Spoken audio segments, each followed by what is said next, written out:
The dynasties of the northern kingdom and Aram shifted frequently, forming and breaking alliances over time. Yet whether it was King Joram or Jehu of Israel, or King Ben-Hadad and Commander Naaman of Aram, their dramatic stories all revolved around the prophet Elisha. From this, we see clearly that the ministry of a prophet is crucial, not only for individuals, but for entire nations.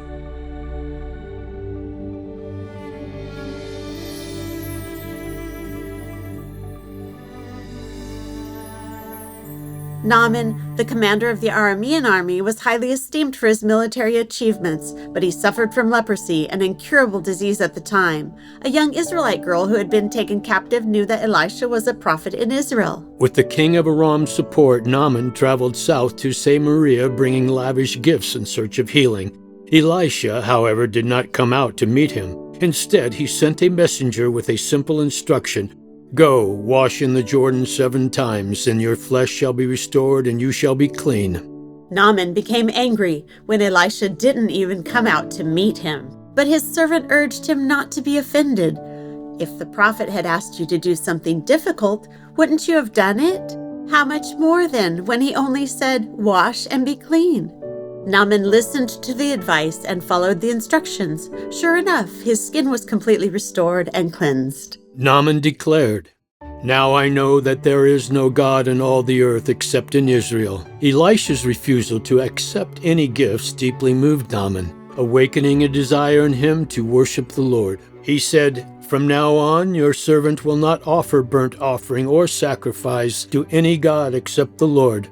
However, Elisha's servant Gehazi had a different focus. Rather than seeing the miracle and how it glorified God among the nations, he became fixated on the riches Naaman had brought. Secretly, Gehazi went after Naaman and deceived him into handing over about 60 kilograms of silver and 2 fine garments. Because of his greed and dishonesty, the leprosy that had left Naaman clung to Gehazi instead, and he remained afflicted for the rest of his life. This Old Testament account echoes a New Testament truth. The love of money is the root of all kinds of evil, and in their eagerness to be rich, some have wandered away from the faith and pierced themselves with many pains. 1 Timothy chapter 6, verse 10.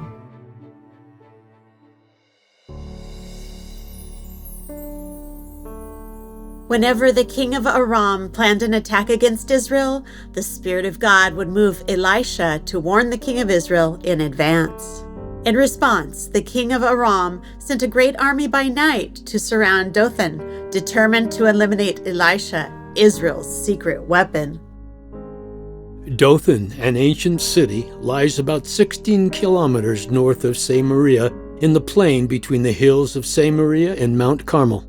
Elisha's servant awoke early in the morning and saw the city completely surrounded by horses and chariots. Terrified, he cried out in fear. But Elisha calmly said, "Do not be afraid, for those who are with us are more than those who are with them." Why wasn't Elisha afraid? Because he saw what God was doing. And when the Lord opened the eyes of his servant, he too saw the hills full of horses and chariots of fire all around Elisha. A person's vision shapes their heart. Only eyes aligned with God's will can see that above every circumstance, God is still in control. So even in the midst of crisis, we can trust in Him and not be afraid. Meanwhile, God struck the Aramean army with blindness, and they unknowingly walked straight into Israel's camp, falling right into the trap. By the time they realized their mistake, it was too late. But God moved Elisha to command the king of Israel not to kill them. Instead, he ordered that they be treated with kindness and safely sent back to Aram. Through this act, a military campaign fueled by anger was turned into a moment of peace. Elisha, a prophet to the nations, was also God's messenger of reconciliation. However, the people of Israel still did not return to the Lord. That spiritual void once again ruptured the fragile peace between the two nations. The Aramean army came and laid siege to Samaria, the capital of the northern kingdom. A severe famine struck the city, so dire that a donkey's head sold for 900 grams of silver. The king of Israel heard of two mothers who had resorted to cannibalizing their children. In anguish, he tore his clothes and walked the city wall in sackcloth. Yet rather than repenting of his rebellion against God, he blamed the Lord for the entire tragedy. The king said, "This disaster is from the Lord. Why should I hope in the Lord any longer?"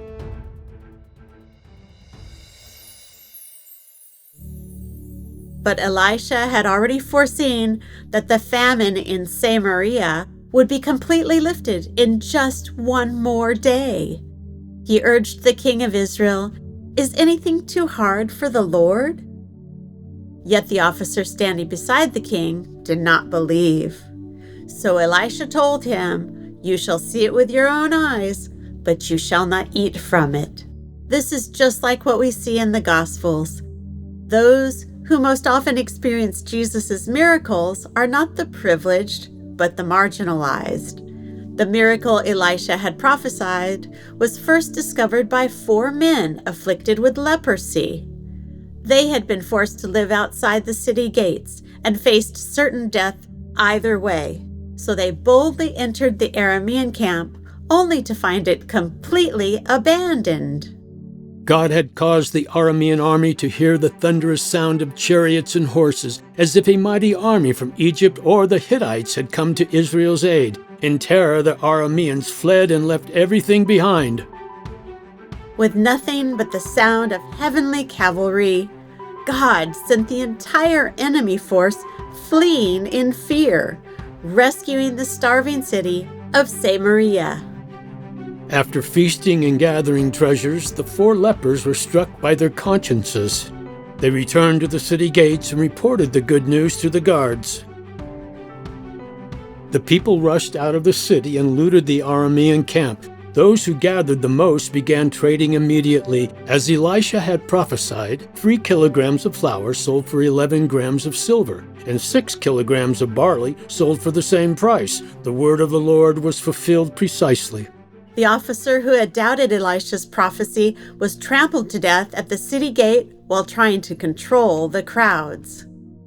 This event serves as a solemn warning to us. Scripture teaches about the importance of faith.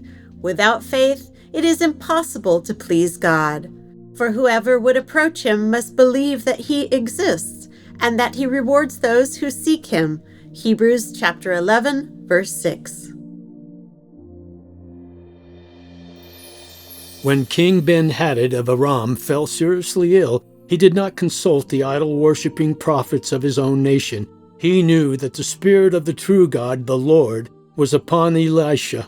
So he sent his servant Hazael along with 40 camels carrying valuable gifts to inquire of Elisha. Elisha told Hazael to return and report to the king, "This illness is not fatal."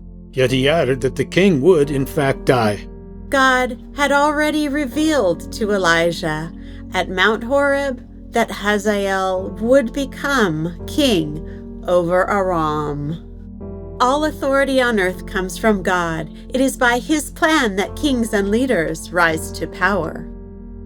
Elisha knew that history itself is in God's hands, but when he foresaw the cruelty Hazael would unleash and the suffering Israel would endure, Elisha wept. Hazael returned to Aram and the next day smothered the king with a wet cloth, successfully usurping the throne. Meanwhile, in the southern kingdom of Judah, Jehoshaphat's son Jehoram had married Athaliah, the daughter of Ahab. He indulged in idol worship and rejected the blessing and protection of the Lord. Soon, Edom and Libnah both rebelled against Judah's rule. When Jehoram died, his son Ahaziah became king. But under the influence of his mother Athaliah, he was unable to distinguish right from wrong. Ahaziah of Judah went with Joram of Israel to fight against the king of Aram at Ramoth-Gilead. But this war was fueled by human pride and ambition, not something that pleased the Lord. During the battle, Joram was wounded and retreated to Jezreel to recover. Only the Israelite army and General Jehu remained at the battlefield in Ramoth.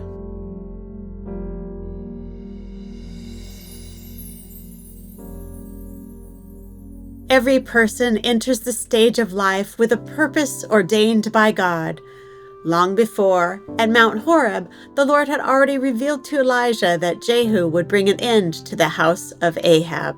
Now was that moment. Elisha sent one of his disciples to Ramoth with a flask of oil to anoint Jehu as king over Israel. Right then and there, all the officers rallied around Jehu and proclaimed him king.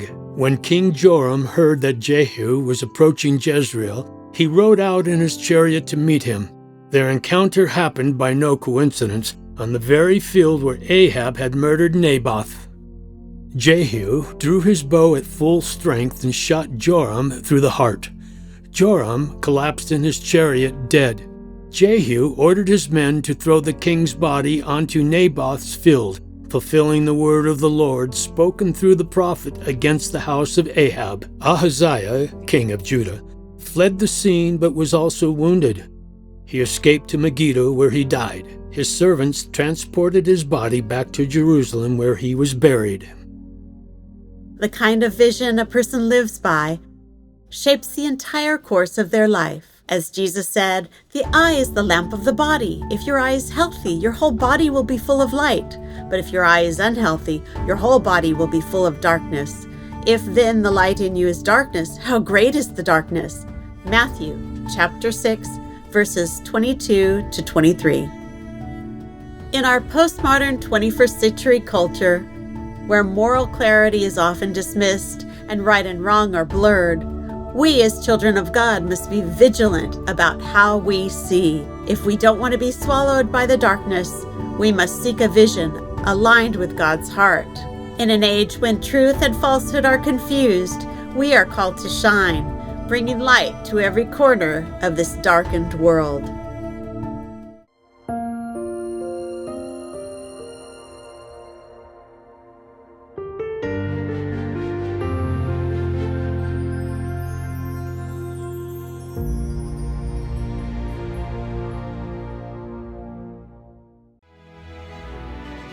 Spring of Water International Ministries invites you to journey with us, giving seed to the sower and bread to the eater.